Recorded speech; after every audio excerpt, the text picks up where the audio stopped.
আমেরিকাকে সহায়তা করলেই হামলা, তুরস্ক, কাতার সহ 6 দেশকে হুঁশিয়ারি। ইরানে ট্রাম্পকে গুলি করে হত্যার হুমকি কে দিল? শুধু আমেরিকার অস্ত্র নয়, তাদের কৃত্রিম বুদ্ধিমত্তা দিয়ে হত্যা করা হচ্ছে ফিলিস্তিনিদের। কোন স্বার্থে খুন করছে গুগল, অ্যামাজন? ট্রাম্পের শুল্কে দেশে দেশে শেয়ার বাজারে ধস, কয়েক সেকেন্ডে ভারতে 20 লাখ কোটি রুপি আর সৌদিতে 50,000 কোটি রিয়াল লাপাত্তা। আসসালামু আলাইকুম, দেখছিলেন Banglavision world news headline. America ও ইরানের মাঝে যুদ্ধ বাঁধলে কোনো আরব দেশ যদি যুক্তরাষ্ট্রকে সহায়তা করে, তাহলে সেসব দেশে হামলা চালানোর হুঁশিয়ারি দিয়েছে তেহরান। তুরস্ক, কাতার, আরব আমিরাত সহ মধ্যপ্রাচ্যের 6টি দেশকে এই সতর্কবার্তা দিয়েছে ইরান।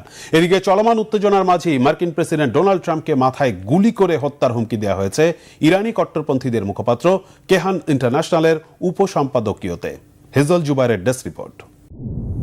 এরই মাঝে ইরানের ইসলামী বিপ্লবী গার্ড সহ সামরিক বাহিনীর সকল অংশকে সর্বাত্মক যুদ্ধ প্রস্তুতির নির্দেশনা দেয়া হয়েছে। কেবল যুক্তরাষ্ট্র নয়, এই প্রথমবারের মতো যুদ্ধে যেসব দেশ মার্কিনীদের বিন্দুমাত্র সহায়তা করবে, সেসব দেশেও হামলা চালানো হবে বলে রাষ্ট্রীয় সতর্কবার্তা দিয়েছে ইরান। সেক্ষেত্রে পুরো উপসাগরীয় অঞ্চলে জ্বলে উঠবে যুদ্ধের লেলিহান দাবানল। নাম প্রকাশ না করার শর্তে ইরানের সামরিক বাহিনীর জ্যেষ্ঠ কর্মকর্তার বরাত দিয়ে রয়টার্স জানিয়েছে, প্রতিবেশী ও আঞ্চলিক 6টি দেশকে আনুষ্ঠানিক সতর্কবার্তা জানিয়ে বলা হয়েছে, কোনোভাবেই যেন ইরানে হামলার জন্য যুক্তরাষ্ট্রকে তাদের ভূখণ্ড ব্যবহার করতে দেয়া না হয়। এমনকি সেসব দেশের আকাশপথও ব্যবহার করার সুযোগ দেয়া চলবে না। তেমনটি হলে ওইসব দেশকে শত্রুপক্ষ বিবেচনা করে পাল্টা হামলা চালাবে ইরান। সতর্কবার্তা পাওয়া দেশগুলো হল তুরস্ক, কাতার, সংযুক্ত আরব আমিরাত, ইরাক, বাহরাইন ও কুয়েত। এরই মাঝে কুয়েত ইরানে হামলার প্রশ্নে যুক্তরাষ্ট্রকে সহায়তা না করার প্রতিশ্রুতি দিয়েছে বলে জানিয়েছে ইরানের বিভিন্ন গণমাধ্যম। তবে তুরস্ক জানিয়েছে, ইরানের কাছ থেকে কোনো সতর্কবার্তার ব্যাপারে তারা ওয়াকিবহাল নয়। এর আগে আন্তর্জাতিক গণমাধ্যম মিডল ইস্ট আই জানায়, ইরানে হামলার জন্য সৌদি আরব সহ উপসাগরীয় অঞ্চলের দেশগুলোর আকাশসীমা ব্যবহার করতে পারবে না মার্কিন বাহিনী। এ ব্যাপারে নিষেধাজ্ঞা দিয়েছে এসব দেশ। বিশ্লেষকরা বলছেন, নিঃসন্দেহে নিজেদের সুরক্ষার প্রশ্নে সর্বাত্মক চেষ্টা চালাবে ইরান। সে প্রেক্ষাপটে প্রতিবেশী কোনো দেশ শত্রুভাবাপন্ন আচরণ করলে বা মার্কিনীদের সহায়তা করলে ইরান স্বাভাবিকভাবেই চূড়ান্ত বদলা নিতে চাইবে। তেমনটি হলে কেবল যুক্তরাষ্ট্র বনাম ইরান নয়, আরও অনেক দেশ এই যুদ্ধে জড়িয়ে পড়ার ঘোরতর আশঙ্কা রয়েছে। এদিকে উত্তপ্ত এই পরিস্থিতির মাঝেই মার্কিন প্রেসিডেন্ট ডোনাল্ড ট্রাম্পকে মাথায় গুলি চালিয়ে গুপ্ত হত্যার হুমকি দেয়া হয়েছে ইরানের কট্টরপন্থী গণমাধ্যম কেহান ইন্টারন্যাশনালে। অনেকেই এই গণমাধ্যমকে সর্বোচ্চ ধর্মীয় নেতা আয়াতুল্লাহ আলী খামেনির মুখপত্র বলে বিবেচনা করে। পত্রিকাটির এক উপসম্পাদকীয়তে বলা হয়, 2020 সালে ইরানের কিংবদন্তি সেনা কমান্ডার কাশেম সোলেমানিকে গুপ্ত হত্যার বদলা হিসেবে যে কোনো দিন ট্রাম্পকে হত্যা করা হবে। মাথায় একের পর এক গুলিতে ঝাঁঝরা করে দেয়া হবে তার খুলি। অভিশপ্ত মৃত্যুর পাত্র থেকেই পান করতে হবে ট্রাম্পকে। ট্রাম্পকে উন্মাদ অভিহিত করে ওই উপসম্পাদকীয়তে আরও বলা হয়, তিনি বারবার ইরানকে হামলার হুমকি দেন ও পিছু হটেন। নিজ দেশের জন্য ট্রাম্পকে হুমকি ইঙ্গিত করে লেখা হয়, মিত্র দেশগুলো সহ বিশ্বের বিভিন্ন দেশের পণ্যে অতিরিক্ত শুল্ক আরোপের জন্য একদিনেই $3 ট্রিলিয়ন লোকসান হয়েছে মার্কিন অর্থনীতির। সিআইএ সহ বিভিন্ন বিভাগের সরকারি কর্মকর্তাদের ঢালাওভাবে ছাঁটাই করছেন তিনি।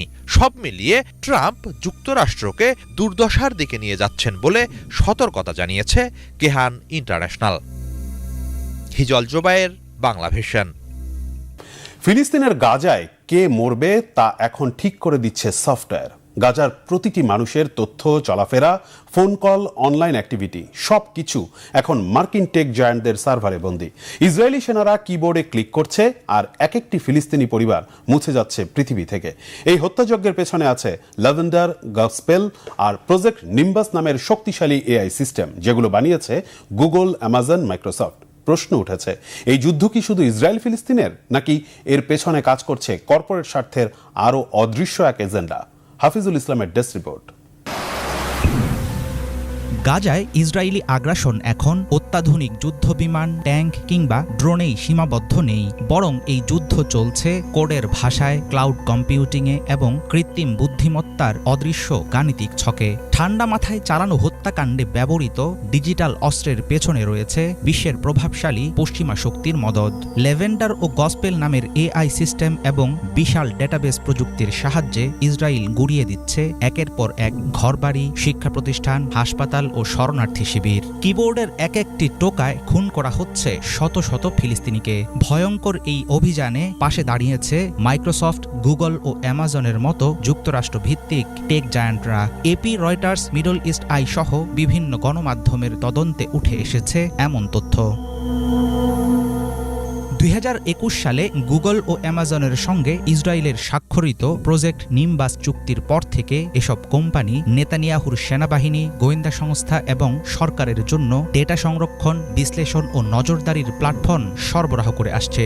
গাজার প্রতিটি নাগরিকের চলাফেরা, যোগাযোগের তথ্য, অনলাইন অ্যাক্টিভিটি সবকিছু এখন বন্দী টেক জায়ান্টদের কর্পোরেট ডেটা সেন্টারে।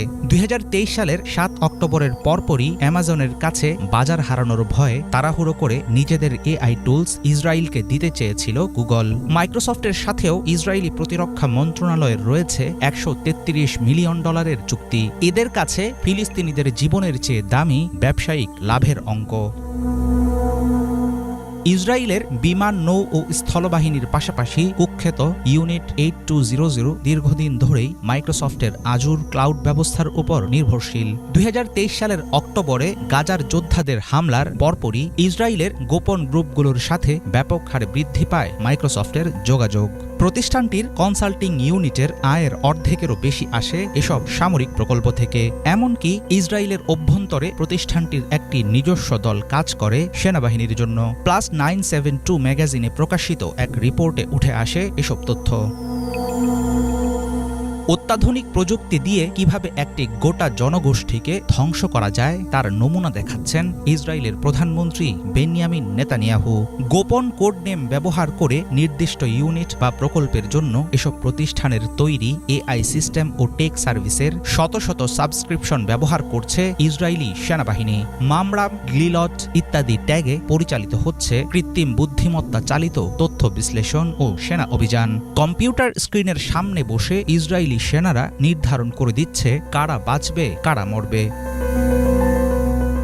বহুদিন থেকেই ইসরায়েল আমেরিকার তৈরি সমরাস্ত্র ও প্রযুক্তি পরীক্ষার ল্যাবরেটরি হিসাবে ব্যবহৃত হচ্ছে ফিলিস্তিনের গাজা। পশ্চিমা টেক জায়ান্টদের গোটা কার্যক্রম পরিচালিত হয় কঠোর সামরিক গোপনীয়তার আড়ালে। বিভিন্ন সময় প্রতিষ্ঠানের ভেতরের অনেক কর্মী প্রতিবাদ জানিয়ে হারিয়েছেন চাকরি। গত 4 মার্চ শুক্রবার ওয়াশিংটনে মাইক্রোসফটের 50 বছর পূর্তির জমকালো এক অনুষ্ঠানে বিল গেটস, নাদেলা ও স্টিভ বালমারের উপস্থিতিতে প্রকাশ্যে প্রতিবাদ জানান প্রতিষ্ঠানের 2 কর্মচারী।